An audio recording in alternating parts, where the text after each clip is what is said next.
that's becoming more like acceptable, or if I want to even the way I work, like certain pieces of gear, there's no one out there being like, well, Sam doesn't use this style of Pultex, so he's not certified to work on music. Like, what? That's what Dolby's doing. You can't work on stereo. Right. That's what Dolby's doing. They're saying you can't work in Atmos because we haven't certified you. We're going to limit the potential of what you create if you are unwilling to buy our system. That's crap. Like, I'm with you, dude. I don't like that. Yeah. Okay, that's my two rant. interesting points. Two interesting points just from recent episodes of people I've interviewed. I interviewed a guy named Willie Green out of New York, and he was saying, like you said, it would be really interesting to do an actual production from the ground up inside of Atmos, right. as opposed to just like changing. And he was saying like that could be really creative and interesting. I agree. And the other thing that totally echoes what you're saying is I interviewed a guy recently named Matt Ruffino, and he mixes 5.1 for the Today Show that just gets summed down into stereo when everybody's looking on their iPad. Right. And he said, the reason why I just don't see Atmos taking off is because, like, my kids don't even ask me for one speaker. You know what I mean? Like, they don't ask. They just listen on their iPads. Right. And they don't think twice about it. So it's like, where's the consumer? Right. That's where, for me, like, the headphone thing is more, if Dolby should have came out with, here's Dolby Atmos headphones, they're $1,000, buy them. Like, well, Apple did the spatial audio headphones, right? But I think Dolby should have just came out with a full-blown system. Like, here's the headphones, here's the converter, here's like, they should have packaged it even better, because what they're doing right now is you talk to Dolby, you give them your measurements, they spit back a PDF thing to you, and basically they try to work with your system. It's a cluster. Like, they told me, they're like, you need to buy 12 more Barefoots and blah, blah. And Barefoots actually don't have these specs publicized, so we can't actually verify you. So you need to actually buy these speakers or these speakers. Like, it was just like this list of like, how is this going to sound good? Like, there's no way this would sound good, and they don't like Barefoots because they have the subs built into them. So that messes up with the Atmos system. So it's like, you're going to run into, once again, they're forcing you into, well, you need to buy this brand of speakers, because that works with our system.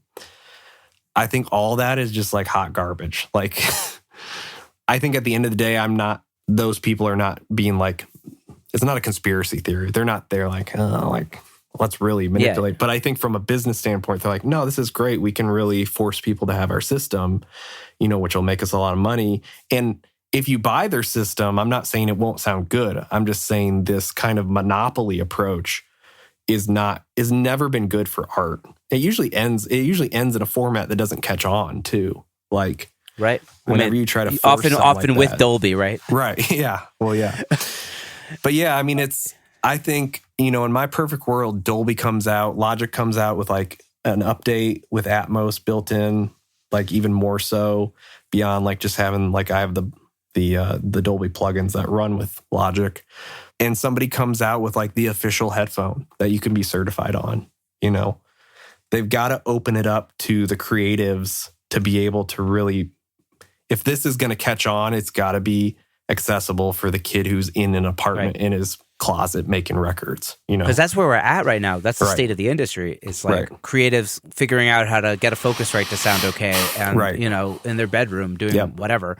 I'm always throwing Focusrite under the bus. I'm sure they're a great company, but yeah, I got no beef with Focusrite. Those interfaces do what they're supposed to do, and that's the state of the industry. You know what I mean? That's where we're at. That's where I feel like Dolby is a step backwards in the approach and kind of the exclusivity of it. Makes sense that they teamed up with Apple, I guess, in that department, because Apple is known for kind of making and they make amazing products. Apple, obviously, but they make amazing products, but they've always made stuff like maybe I'm blind to it because I've been with Apple for so long, but it feels accessible still. Like, it feels tangible and beneficial, where this doesn't quite feel. It just doesn't.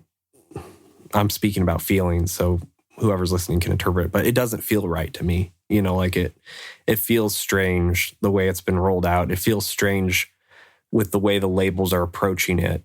They know they're getting like a subpar product that really isn't better than stereo right now, which doesn't mean you quit, of course. You know, it's once again, it's like your reps. Like, we got to do some Atmos reps. Like, right. I mean, we have to turn it into, like, stereo took a few years before people figured out how to mix the stereo. Sure. And then in the 70s, those records sound fucking amazing, right? Yep. So that's what, you know, I don't really think it's gonna go away with immersive metaverse in this. I just don't know. I could see it accidentally transitioning to where no one cares. Like, all the tools become so accessible, like how I think it should be. And it just becomes like a floodgate of, oh, you just pop on your headphones and here's your Atmos. And now you and you know, the kid in the closet who just opened up a DAW and downloaded a hacked version of Atmos, like, you know, it's just off to the gates and running. Like, I think I could see Atmos just becoming that. And then at that stage, the exclusivity kind of goes away. But that's what I hate right now within town. There's like a pretty hard divide of like Atmos people and non-Atmos people.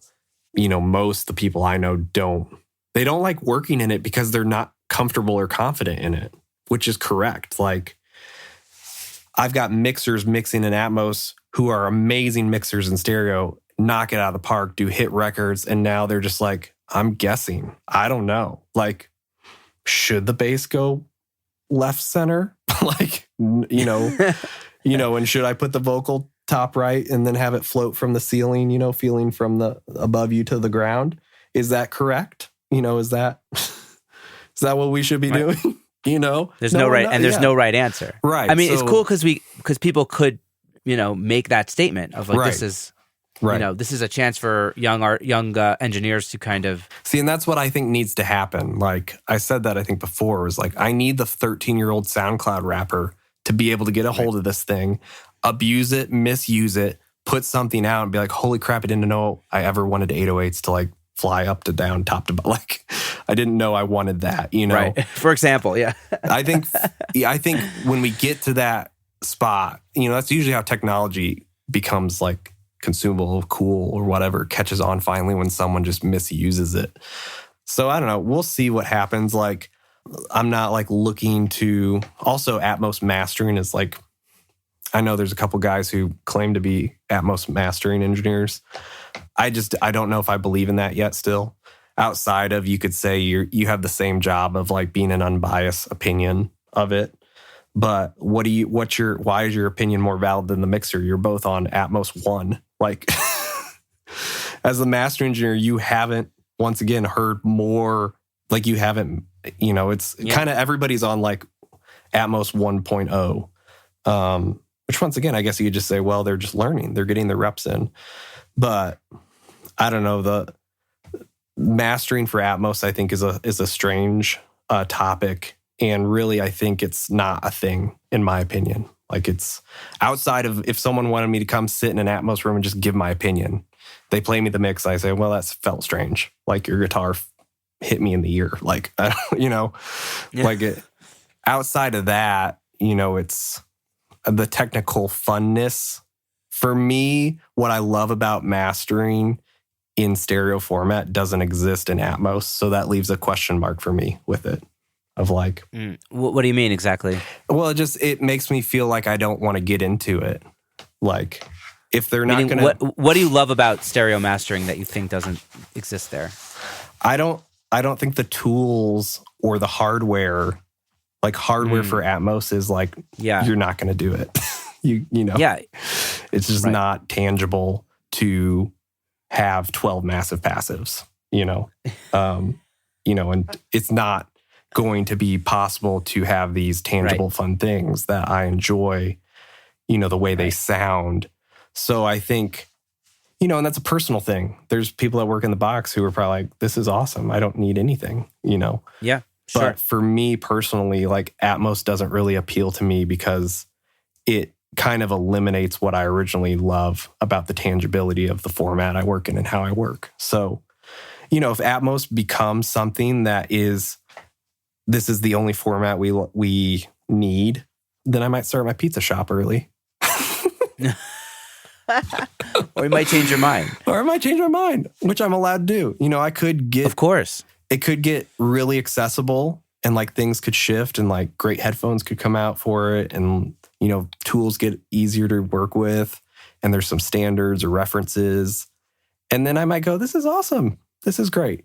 But currently, it feels bizarre. Like, yeah, it's certainly the Wild West. That's for sure. Yeah. I just don't like I feel like we're selling Atmos short. That's really how I feel about it. It's like a lament almost, not a poo-poo. This could be so cool. The Atmos lament. I love it. Yeah, that's what this is. That's been my feeling from day one is I've been in the industry enough. I know enough people in town. I know what this is about. And it's unfortunate that it's a money grab right now. Like, not that the whole music industry isn't about money, which is fine. It's a business. But I've never seen people become so obsessed with the potential of making money off of it, as opposed to caring about the actual art they're creating. That's the frightening thing is the Atmos guys, when I talk to them, they didn't get into Atmos because they love the format. They got into it because they want to be early to the market. They want to be the go-to. It's a business decision. Right. It's a business decision, not an art creative decision. Not a I like the format decision. Not a I feel really good and like gifted in this area to serve clients. No, it's, oh, well, I'm just like nonstop because labels now want it. And so I can just be there and just dump it in and print it out and make an extra $500. Like, I'm not about that. Like, if that's what you're about, once again, too, when people talk about like being obsessed with money in the music industry, or like they're constantly shifting to try and make money, I'm like, just choose a different industry. Like, there's so many other, like you said, like there's so many other music industries that you can make good money at easily, and you don't have to get into this crazy like creative debate either. Like, you just input, X, Y, Z and get this, like go do real estate, go do corporate ladder climbing. Like, there's so many other less complicated businesses that you can make lots of money in. So if you're in the industry trying to just make money first and foremost, I don't know, you'll probably just be unfulfilled because you realize it's not going to last, like sustainability. But I digress. Yeah. No. That's my rant. It's actually a really important point. And, it comes up from here and again on the show and something I think about. It's like, that's my Atmos lament. Okay. It's important to make money because you have to, you are worth something as 100%. An engineer. Yep. But if you're in it for the money, you're in the wrong industry. You know what I mean? I agree. Yeah. And when your motive is money, then your creative decisions get clouded. Like, I know that 100%. And when guys are just talking about, trying to get busy or take advantage of the market, I'm like, it's for the birds, man. Like, I don't want my clients hearing me talk like that either. Like, who wants to work with someone who's like, oh, I could just make a lot of money off you guys? Like, cool. Like, it's just not impressive. Like, money is not impressive. And when you've made that your goal, like it always plays itself out. It'll play itself out personally for you is what I usually see happen. It's those people are chasing things every 5 years. And they're just never satisfied. So that's how they want to live, or approach business. Wow. Deep words to think about. Yeah, definitely. For the audience, I think that's an important thing to think about when you're just in this industry. Just like get into it because you love the craft and you love the art. And there's lots of money to be made. I want people to hear that. Plenty of money. There is plenty of money. And I believe there's plenty of work because it's the gift of creation. So there's always going to be new stuff, just like Atmos. Like, Atmos is going to create 1,000 problems that need solved, so there's lots of money to be made. I get that, but it is that get into music because you love it and you want to create, great community. And then the money, I don't love the idea like the money just sorts itself out because you need to have a business. Like, you need to operate like a business. But it will sort itself out eventually if you're having the nice balance of, creativity and then, you run your company like a business. Right. And you do and you set the right systems in place. Correct. Atomic habits. Do the right practices. Yeah. There you go. No, absolutely. Well, Sam, we're getting already really long in the tooth, which is amazing. Obviously, I can't help it anymore. The show is long format. I love it. But I do want to get to the sauce segment before we wrap this. Yes. So you you sent me a track called Bad at Parties by Helena Mayer. So let's have a listen to it for about 90 seconds. This is a track that you mixed and mastered.